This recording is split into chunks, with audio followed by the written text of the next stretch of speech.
Welcome to InspireHer on Achievement Channel, the show that celebrates women who rise, lead, and lift others. I'm your host, Atinuke Odjenima, leadership coach and advocate for personal growth.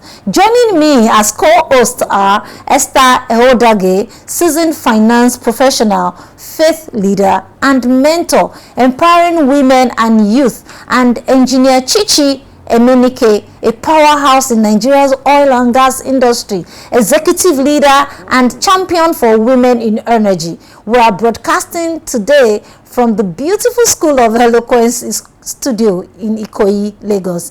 Today's episode, Lead Like a Woman, is a rallying call to remind every woman watching that your voice matters, your role leads, and your influence multiplies. Whether at home or at work, in business or in community, women lead with grace, grit, and growth. You don't need a title to change the world. Welcome, ladies. It's another episode on InspireHer, and today we'll be talking on the topic on lead like a woman.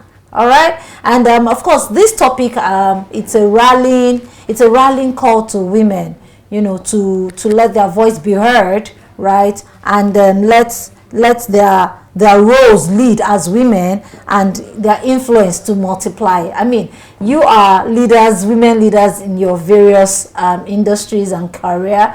Would you like to share on this topic with me? Okay, so good morning, everybody. Good morning. Thank you for the opportunity. I always try to pitch in where I can from time to time. So I'm here again this morning, despite my busy schedule, to talk on leading like a woman. I would like to see myself as a perfect example for this particular topic. Awesome. Because I've worked 27 years in a male-dominated environment. Whoa. I work as an engineer in the oil and gas industry. Whoa. Yes, I'm even today, I'm also a fellow of the Nigerian Society of Engineers. Please, can we celebrate her? I work in an industry where men look at you and wonder if you are going to make it. But you see, leadership, we'll get to the part where we'll talk about even ending up as a leader. So I sit on a business that produces crude and gas. I'm the acting managing director and gas asset manager on OML 42, which is a producing asset. We produce crude, we produce gas. That is purely technical business. Whoa. And my own take there is to deliver at the table. I must say I've earned my place at that table. Whoa. And I sit there every day to deliver, and I feel that I hold that position in trust for all the women that are looking up to me. So now let us bring it back to the topic, which is leading like a woman. You know, the thing with women sometimes, especially in this kind of environment that I'm talking about, which is the one that you have so many men working with you, yes, making decisions with you. Yeah. The thing is, the stereotype that has kept us in a highly patriarchal society, a society where the focus is mainly on men for several years. Yes, yeah. Sort of behoves on you by the time you think you've struggled and risen up. You don't want to be taken for a doll. You don't want to be taken for some woman that, you know, they want to take you for a joke. And unfortunately, the truth is, it happens. So you tend to want to come across strongly. Unfortunately, in my own perspective, women have a lot of traits that create us very specially and very differently. Now, if you take a look at studies that have been done by several consultancy firms over the time, well, I mean, top tier, 5, you know, leading firms, you will see that organizations that have been very deliberate about keeping women that know what to do at the table, the leadership roles, they tend to do better. Now, why does that play up? If you check it a little bit, I also am a proponent of inclusion and diversity. Awesome. Yes, so I run several, you know, I do a lot of pro bono work, where my encouragement is to those that are, like I said, are even looking up to me.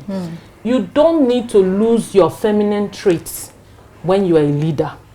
Yes, you don't need to water down some of the things, including empathy, compassion, emotional intelligence. Those things are strengths. They are plus to you as a woman. Very important. You can tell even when not in the office, with our families, with our husbands, in different terrains, you tend to find out that women always have what we call ESP, an extrasensory perception. That's the woman true. will just get into an environment. Some of the, because you know what, we're used to multitasking. So most times we have an entire ecosystem looking at, a mother is looking at 4 or 5 children, she's cooking, she's doing this, and she's running it efficiently.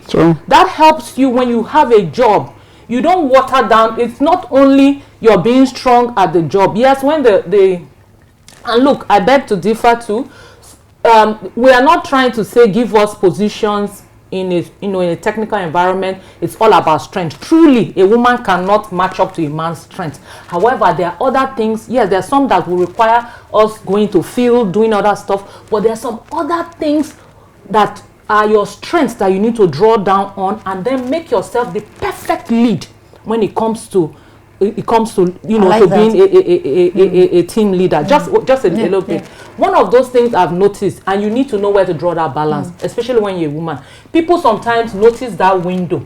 So Nigerians, I'm sorry, but human beings, maybe they want to take it for granted. That's true. You know, when they know there's a window where you have empathy, a team player is likely to come and tell you, madam, this person is sick today. We have malaria, we have this.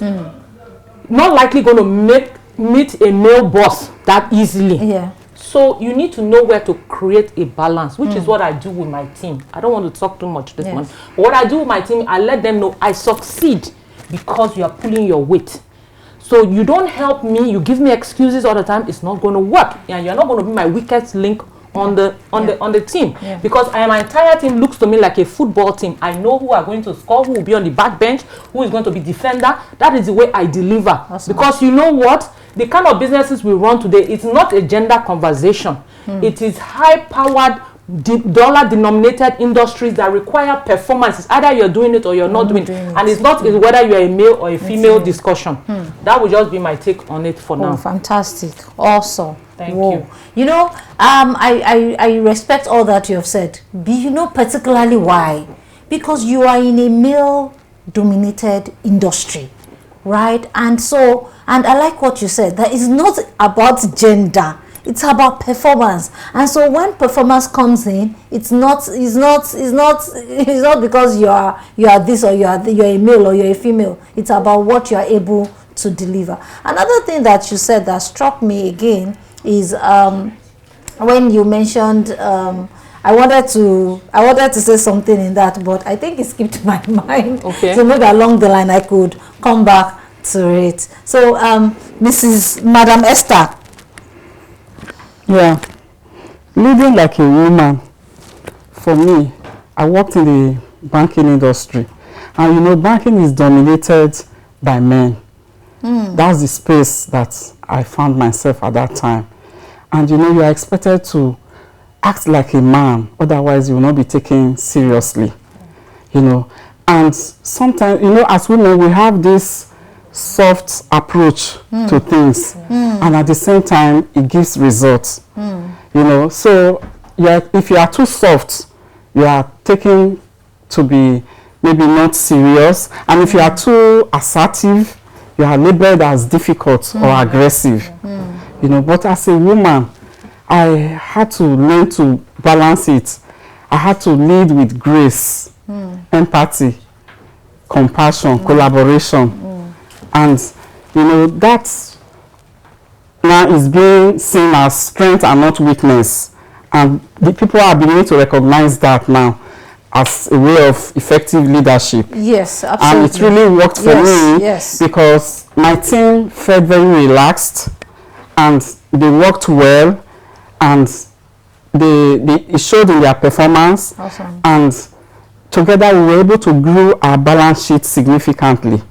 And most of my female colleagues who were also managing other branches, they applied the same leadership approach, and you could see it in their results at that time.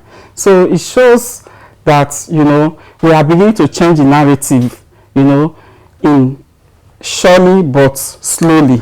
So we are now beginning to show that this leadership approach is a strength and not a weakness. Absolutely. So that really helped me in my leadership style. when I was in the bank. Oh, okay. So come on, if you notice what she said what you said in another way, which is fantastic, and it was what I wanted to say that I said skipped my mind. Okay. Yes, and that's the, you know, the softness of the feminine characteristics of women in the past. You know, in the past, where, or maybe possibly still, yeah, still being taken advantage of, still being exploited, you know, or considered as weak leadership. But we thank God for recent what's it called, researches on leading, to say that it's not a weakness for women, it's our superpower. We get things done. You know, you don't force, because there are so many wrong mindsets about leadership. Leadership is not forcefulness. You don't force. It's persuasion. And I know that women are very good in persuasion, right? And so empathy, and of course now everybody talks about emotional intelligence and all of those things, and women add all those things. So when we say that women should lead in their role, so even our role, by our makeup, by who we are, you know, with all of our attributes and characteristics and qualities, I just think that women are natural leaders. All right, so right now we just go on a short break. We'll be back to the conversation. Thank you. My name is Mrs. Imelda Suji. You can call me Madam Modesty. Please keep watching Achievement Channel.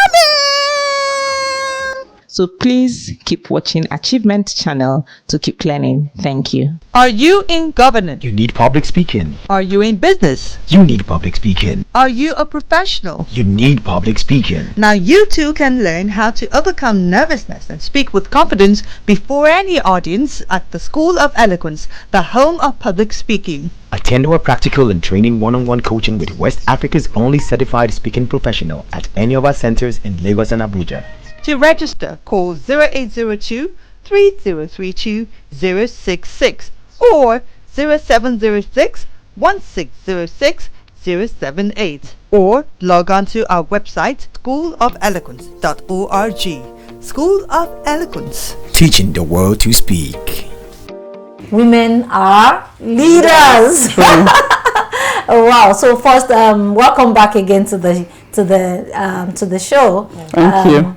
So we're still talking on lead like a woman. All right. So just to corroborate what you were saying before we went on break, you know, where you said leadership is not about, you know, it's not about gender. It's not a gendered conversation. It's about performance. So that reminds me of what I wrote in my book, you know, and I wrote that leadership is not about gender, but it's about agenda. That is to say, it's about what to do. You know, it's about what to do. So if what to do is requiring some set of deliverables, objectives, then it's about who is to deliver it. Exactly. So, and I have this common saying in my office and say that who does the job doesn't matter, but that's provided true. What has to be get done, the job done.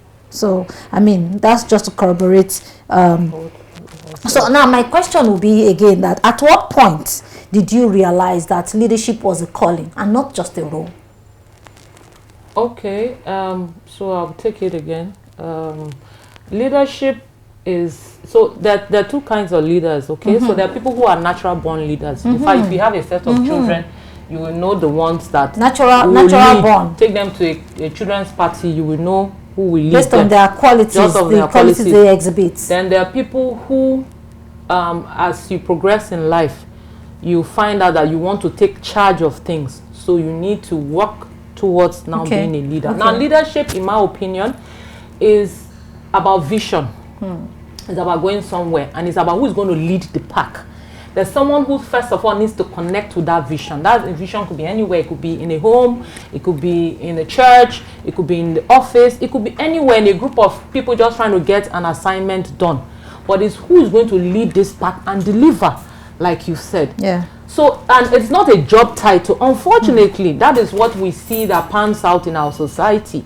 And even I beg to, you know, say this, it also pans out in even the leadership we see, you know, in Nigeria, in Africa. People think it's about the big name. It's not a it's not a title. It's not a position. It's not a position. It is who is going to move with determination lead these people, give them a vision, give them a place to believe in, give them the knack to get up every morning and then just go for it. We're going somewhere. That's the whole point. So it is not, it's not a title, because sometimes leaders fail. They don't even know they failed. They don't even know they failed. You're leading people who don't believe in you, don't like you, and you can't even get anything done. So the thing here is you need to come to terms with understanding it's not you are made an MD not because you know the title suits. And let me just add this little bit, which is why I also tell women, I encourage them, please learn your job. Be competent at what you do. Because the day you get given a place at that table, it's not because you are a fine face. It's not just to complete the numbers or because somebody is trying to do a gender balance. I'm sorry. Give the lady the job because she wants to get the job done. We have this lady here. When I do interviews, I have a bias for women. But you know what? I also warn them when they do get hired eventually, and I say to them, I did not put you on my team just because you're a woman. I put you on, I gave you first right of refusal, correct, because you're a woman, but do know that I survive here because I have people who believe in me and are assisting me to lead. That is how your key performance management system works. If you are a smart leader, your performance management system is not to press people down and mark them bad or good. No, your performance management system is how to empower everybody that is under you in all the way that we're going. There's a strategic vision, and people, I'm leading these people to understand where we're going to. We understand the resources that will take us there, and we're meeting on a day-to-day. So from time to time, we will do reviews, we'll do serious reviews, we'll do quarterly reviews, we'll do weekly reviews, and I will empower you to understand we're going somewhere. So there's a lot of work that is required with leaders, and you must always check yourself. Be open to even criticism. Listen, have a listening ear. You're not a boss that people should zip up whenever you are around and then go back and think something else or do something else. Be open, keep an open door policy to the extent that you can hear firsthand what is going on. That is why someone like me, for instance, you will find me in the creeks. In the creeks, the other day I was on a panel at the Nigerian Oil and Gas week in Abuja, and we were being asked about the PIA, and I was telling them, look, listen, the PIA, even to carry out what is being said in the PIA, I have to go sometimes to the field myself, because sometimes even my workers, the people that I have there, sometimes they go on shifts 2 weeks, 3 weeks, they're away from their families, but just that they saw me and I sit down and ask them what's going on here, what's happening, what's working, what's not working, those things, they feel there's an ear. Leadership, in my opinion, is an opportunity to serve. Is not a title, is not a role, is somebody who has a vision and is going to take everybody towards that vision. Fantastic. Whoa. Okay. Leadership is I mean, is something that, I like to use the word, is a lifestyle. It's not a role that you come in every day to sit on and you sit out of it, or it's not like clothes that you wear, you can choose to wear and not choose to wear. It's a lifestyle. And thank you. I mean, can I quickly say this thing that they say, what a man can do, a woman can do better. Okay, that's to you. What would you say? What a man can do, a woman? Yes, a woman can do better. A woman will do better and even put tweaks and things to it. So you can find me like this on a good day where I'm in the office, but you also find me another day with rugged coveralls and so what made me say so when you said that, even as you are, I'm like, she's beautiful, and you say you even go to the creeks, and I'm like, no. So what a man can do, a woman can do as well. Waterways, I have fields, I have 4 producing fields. Some of them are an hour 30 minutes away by speedboat on about 80 knots per hour. To go out there. After us is where you get the deep off sea escravos. That's where our producing assets is. We have to go. Sometimes you have issues. I don't like reported speech, because if you understand that, I mean, as a leader, you need to be there to see things firsthand. Sometimes they want to see you, they want to communicate to you. The channel may not even be working as easy. The bottoms up. So it may not be working as easy. Some people are being told what's happening down there, and it's not getting to you as a leader, and you're busy sitting in your office, your fancy office. I have a fancy office here, but it doesn't work for me that way. I have to be all over, even Abuja, Warri, Benin. That's how I go. There are entire cycles, what I do just to make sure that I deliver. So if it's the wig that needs to go off, it will go off. Right. If it's all these things that need to go, they will go. Right. Whatever it is that is required to get the work done. Also get the work done. Awesome. Awesome. You know, she said something when she was talking about, I think it was before we went on break, when you said that truly, she said truly there's some physical things, masculine things that we cannot do as women. Yes. And I'm sure you come across a lot of that. So even when you go to the creeks and all of that, there's still some physical or strength things that you cannot. Yes. Even climbing some of those platforms, I have pictures where men are helping me. You cannot because do. I say you tell yourself the truth. There's some things you can do. There's some you can't do. So I mean, for that is the reason why I would say that what a man can do, a woman can do as well. Okay. For me, I would say I want to relate it to. I'll take it down a little by saying that for me, what it takes to, your question was. At what point we realized that leadership was a calling and not a role. When I became a branch manager, what I thought was leadership was about getting tasks done, hitting the target, raising the bar, keeping your team in line and ensuring smooth operations and compliance. And I was proud to do that well. But the day I realized that leadership was not about getting tasks done and that it was a calling was when I attended one of our monthly meetings. For those who work in the banking industry, we call it NPRO. It's a meeting where our performances are being reviewed, very tough, and each time we are going for that meeting, we are always tensed, because they will extray your balance sheets and God help you if your branch is underperforming or your deposit is dropping.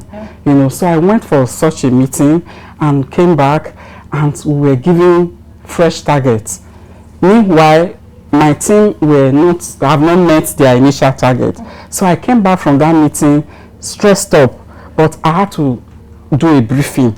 I had to quickly call them for a stand-up meeting, to explain to them, to brief them the outcome of the meeting. And I did that. When I was done and I went into my office, one of my team members, a very intelligent staff and quiet staff, she walked into my office and said to me, "Mama," as they would always refer to me, "that the way you lead us is the reason why I've not quit this job." She said to me that the way you speak to us, encourage us, and even pray with us is the only reason I'm still here. Several times my husband has told me to give up this job, but when I look at how you treat us, then I'm encouraged to continue. That as I looked into her eyes, I was humbled, and that was a turning point in my life. So I realized that leadership is not just about getting those tasks done and all that. Leadership is about caring for the people, comforting them and helping them when they are unsure of themselves. So that was a turning point in my life. I agree with my I mean, it's about the impact. So you were humbled, like, So it wasn't just about your role or about the task that you said, but it was just about how you make people feel. How you make people feel. You lift them from one point to another point, and they themselves can testify to the changes, to the transformation, to the impact that you have made in their lives. Awesome. It's just to add, it's a human resource management. Very true. Because very true, Chichi. It's a human resource, because you will never succeed, madam, if those people beneath you are not at least pulling their weight. Very true. And you need to be a beacon of hope. Very true. Even for them. in their circumstances, when things are looking so tough, very be true, that Chichi. hope. Be that hope, be that buffer. Be a leader will even accept mistakes. Very true. A leader will even That's cover honesty. her people. Yes. A leader will say, deal with me, leave them. Yes. I'm the one. Take responsibility. Yes. It's very key. Yes. In fact, I don't want to get off the hook today because there's some classes I go to sometimes. We even want to use some of these leadership lessons in the home, in the family. True, you find men who are, I don't know the word to use now, giving their roles to their wives unknowingly. It's unfortunate. So, like I don't say, it's managing people, giving people hope to look out for. You don't. It's not I'm a man, and you're not delivering on the things. The children, do they have hope when they look at you? Does your wife have a vision of where you are going to? That's true.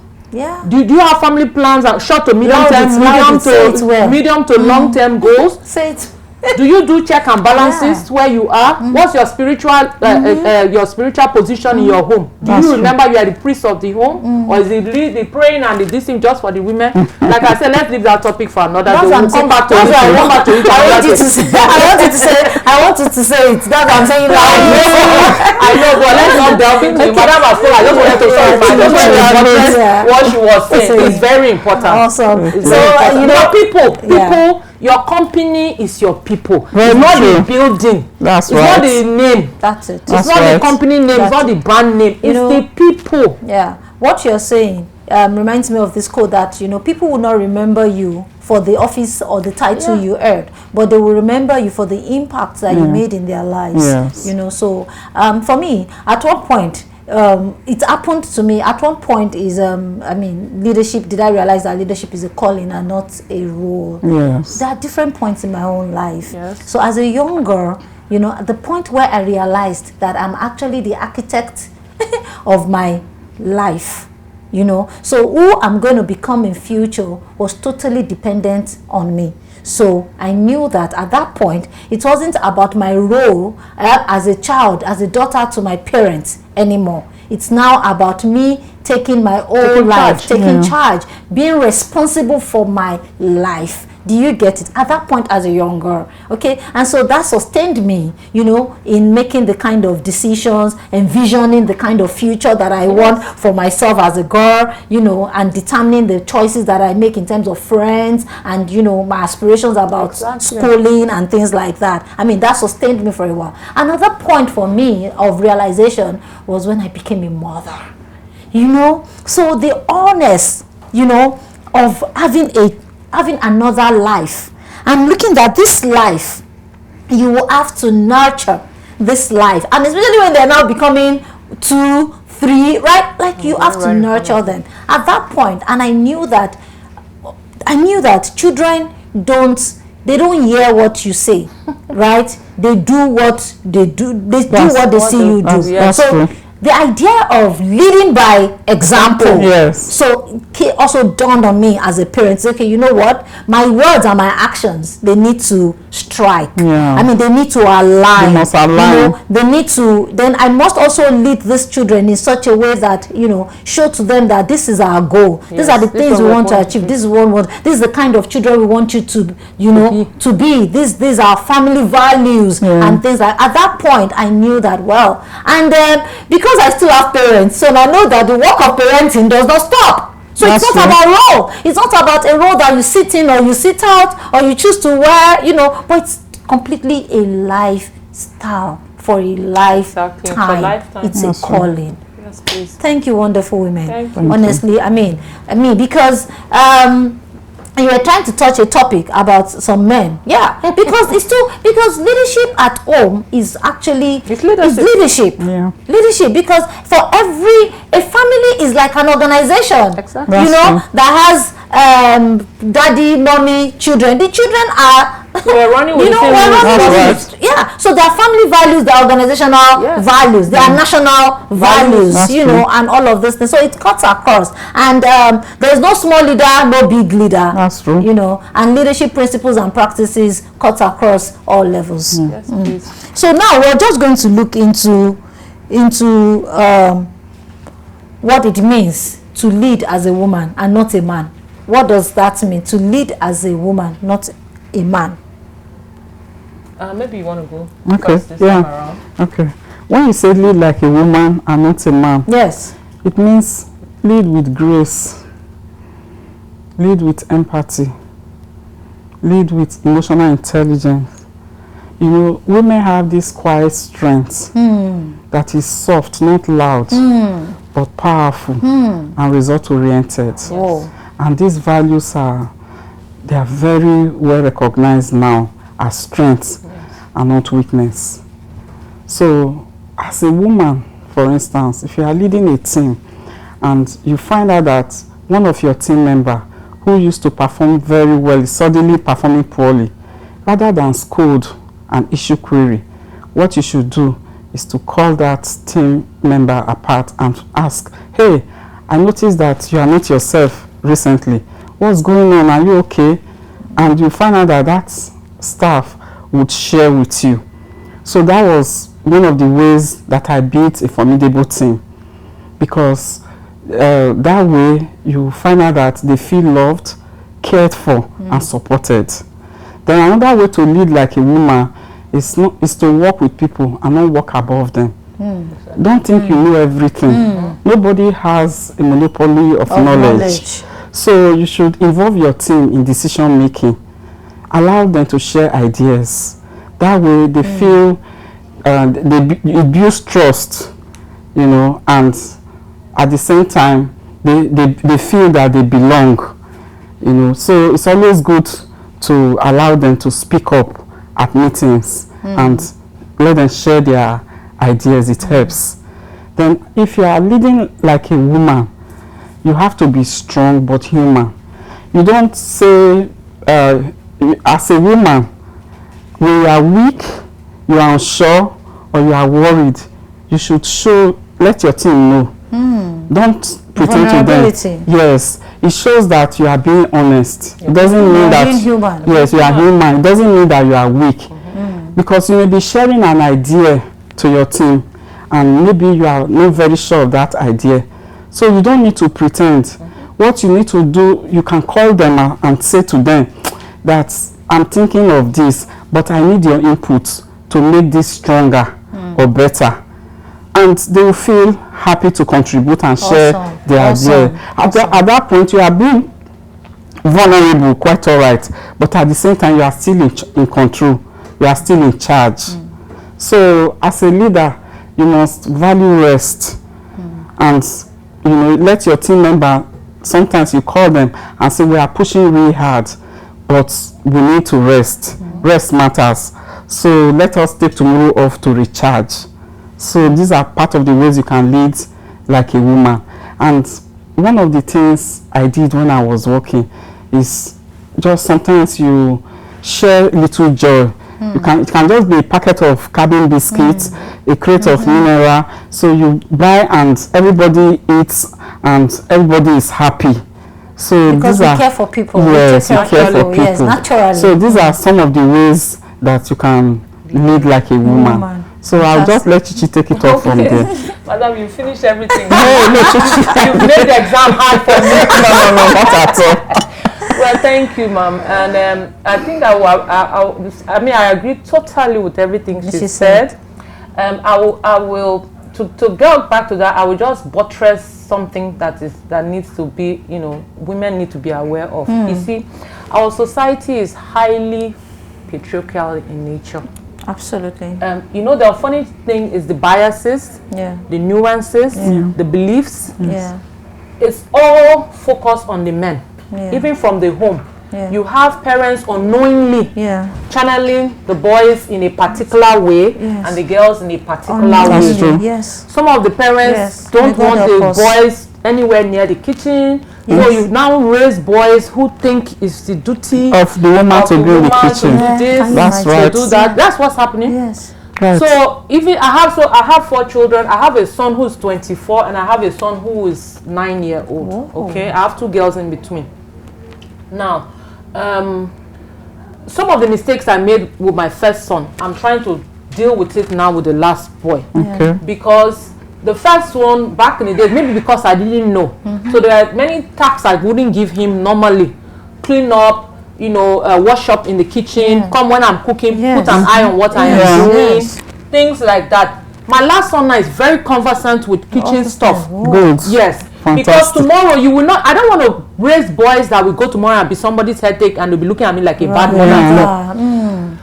The same thing happens even when I was in class, engineering, I did engineering. You see the focus is more on the boys. We need to fight for our way as girls. So I bring it now back to what Madam is saying. When you come into the work environment, knowing that these are all the different nuances that are working, funny enough, it's all natural, you know, but it plays, it turns up. There's something we have that is called the boys club. Yeah. Even in the oil and gas, banking, even in banking, everywhere. Yes, it's there. Men tend to orient themselves and gear themselves together in groups and assist themselves in that group. Very true. So when you want to be coming back to this thing as a leader, as a woman, first things first, you need to understand leadership, like we say, is not male, it's not female. However, you want to bring the icing on the cake now because you're a woman. So some of the things she has listed, many of the things she has listed, they come into play. Don't downplay your you know, all those human side of, you know, the men also gave a work culture over the years that shows if you come in with a certain bragado, a certain, you know, shoulder pad levels and all that, that means you are smart, you are a boy. And I think they say, even in the home, men feel that when they shout and raise their voice, it means you are a man. It is not so. So women come to that leadership, first of all, knowing that you know what to do that job. I tell you for free, many of them are waiting for you to fail as a woman lead. It's unfortunate. Not that they will do better. No. They just want to say, isn't all these women? These are all these women. We know them now. So I tell some of the girls I have on my team, I say, if you must have your own support system to make you lead better. It's some of the things that work on me. I will not come and be crying with anybody. No. I can go back office and cry.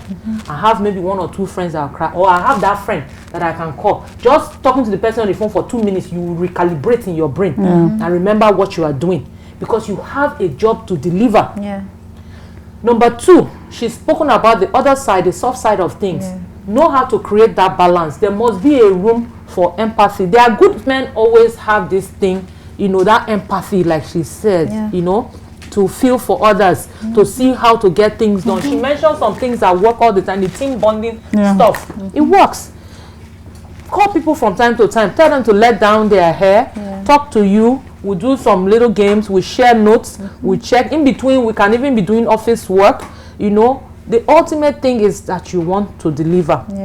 But what I always say all the time, which is what I've seen that works and is very important, you must know what to do. Fantastic. If you don't know what to do, they will poke holes in it deliberately. They will try to run down what you're doing, to water what you're doing. So make sure you are, see, life is a continuum.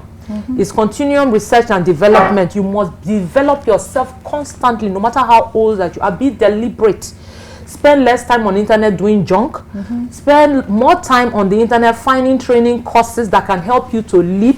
Be a repository of information. Be a repository of knowledge in whatever industry or outside the industry where you even work. Be a source that people can get credible information from. Be ready to, there's something that works for me so much is data analytics. I tend to counter conversations with known credible facts, credible news, data that works. Those are the kind of things when you prep yourself with them, nobody can poke a hole in you. Like, and I think the other last thing, I used to have that problem much younger. Emotions, emotional intelligence, emotion balancing, reading. So I had emotional intelligence, but the problem is I'm a very, so I don't know whether it's a good thing to say, but I used to be almost at the edge. So I'm very good. Then when you mess with me too much, I become almost very tough with you. So I'm now getting older. I'm trying to balance it. Yes, it used to play up a lot in my younger days in my career because I'm the kind of person who feels I'm a mother hen. I want to take care of people. When you come to mess with my own, I will mess with you. I tell them even today, I say, my sheep know me. And my sheep know me and the sheep know my voice. So you see, I don't want us to end this particular topic we are talking about without adding this. I like to say that for women in leadership, because this program is about women lifting women. Am I correct? Yes, very so well. For women in leadership, I want to advise or say to them that if you have a woman in your team, don't try to push them down. Don't compete with them. Rather lift them. Because we are looking up to a point where we can have more women in leadership. And the only way to do that is to encourage such a person. maybe you have a member of your team that is very good in problem solving but very shy. You know, you can say to such a person, that I know that you have great ideas. Please, I would like you to lead the next meeting. Because that was what I did. I did a kind of a rotational this thing for my team, whereby everyone who had to lead a morning meeting to talk. So today, most of the people that worked with me, they are very good in public speaking because they learned that early. So when you are working with such women and you discover some skills in them, don't push them down. Don't compete with them. Rather, help them to rise. Give them the room to improve, to express themselves. Fantastic. From all that you have said, what I am able to gather, which I will just add my own distinct to it, is that our qualities as women, you know, is not a disadvantage for us in leadership. Rather, it is more of an advantage because it helps us to get things done. Because leadership is not about the work to be done. Leadership is you dealing and working with people. So when it comes to people, then you have to bring your humanity to it. And for me, what I also like to let a lot of women know is that, because the question is, why don't women even want to come to leadership?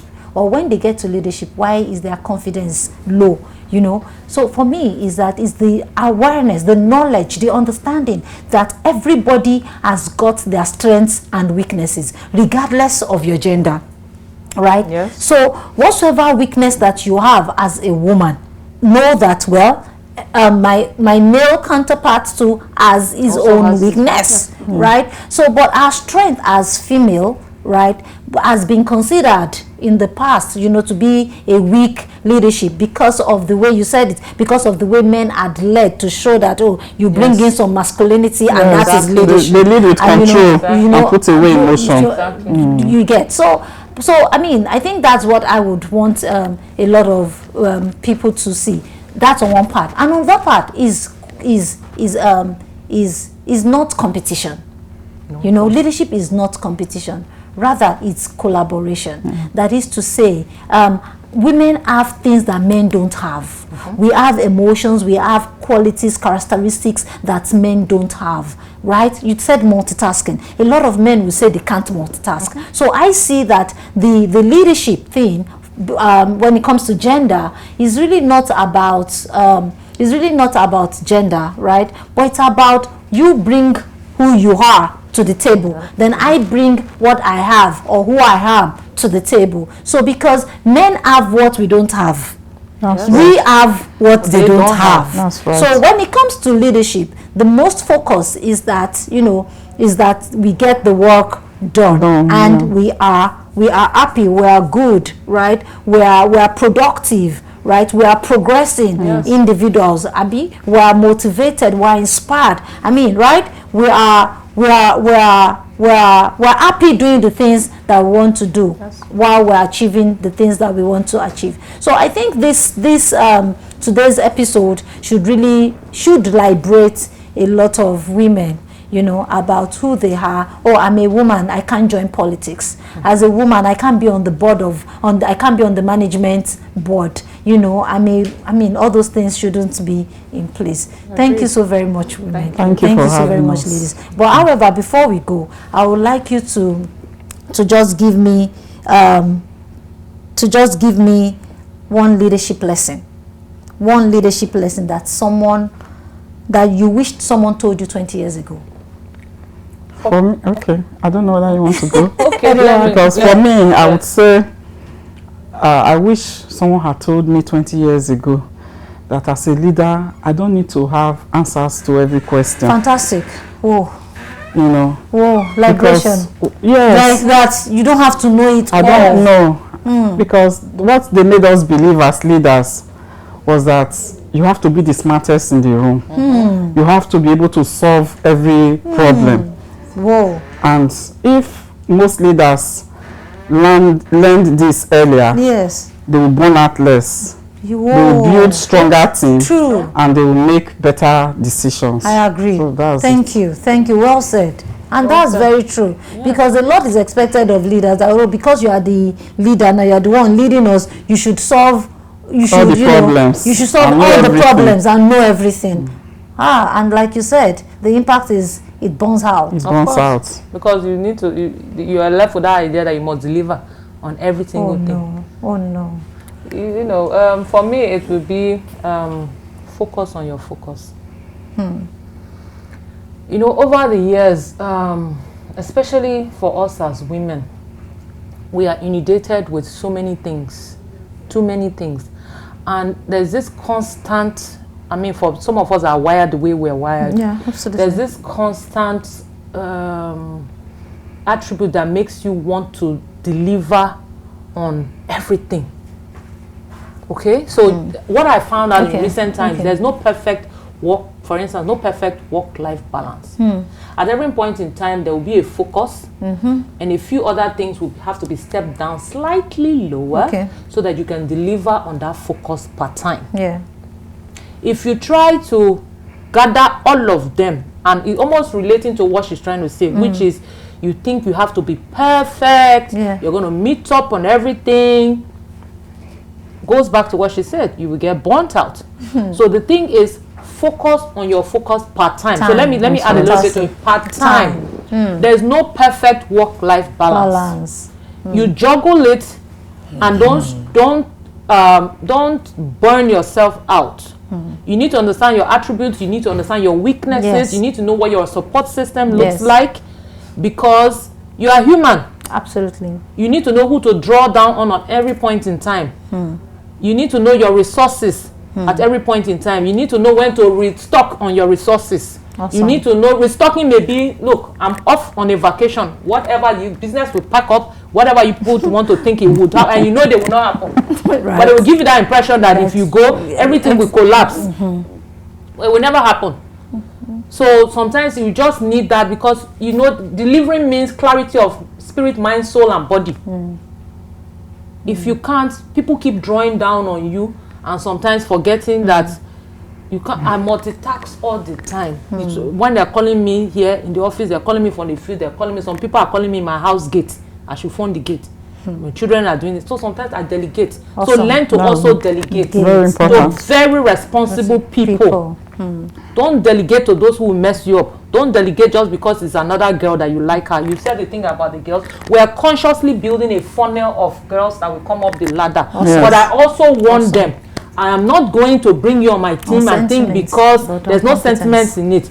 Just know, me, I used to deliver. So I will drive you. If you need me and you to go in the back room, and I will cry and talk to you there and help you, we will do it. But just make sure you're going to deliver on this task. It's very, very important, because I go back to what I say. I don't know about other industries, but I know the industry where I work, the waiting song will style for you not to be able to do it. But what we do, I think it happens everywhere, and it's something they do for women.